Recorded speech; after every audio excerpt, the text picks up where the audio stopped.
Forgiveness, my ocean journey. The icy water surged around me as I clung to the splintered remains of the ship's railing, the chaos of the storm echoing the turmoil in my heart. Panic threatened to consume me, but in that moment of desperation, a calm clarity emerged. I realized that the true journey was not the ocean's treacherous expanse, but the path within myself, an expedition towards forgiveness. I had spent years shackled by resentment and anger, bound by the chains of past grievances. But as the unforgiving waves pulled me under, I understood that letting go was the key to my survival. Each harsh wave that crashed over me was a reminder of the emotional storms I had weathered. I thought of the grudges I had harbored, each one a weight that threatened to drag me down into the abyss.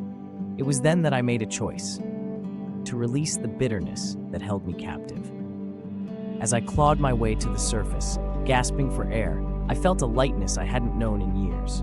The water's cold embrace became a baptism, washing away the burdens I had carried for so long. Miraculously, the dawn broke, painting the sky in hues of gold and pink, a beacon of hope in the vast, relentless sea.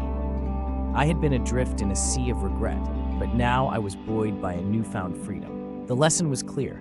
Freedom wasn't found in escape, but in embracing and forgiving the past, allowing me to move forward unencumbered. With each stroke towards the distant shore, I felt the power of my own resilience, the strength to forgive not just others, but myself as well. Reaching land was not the end of my journey, but the beginning of a life unshackled. The real triumph lay in the realization that forgiveness is not a gift to others, but a liberation for oneself. As I stood on solid ground, I knew I was forever changed. The waves that had once threatened to consume me had instead carried me to a place of peace, and I was ready to face the world anew, with a heart open to possibilities and a spirit unbound by the past.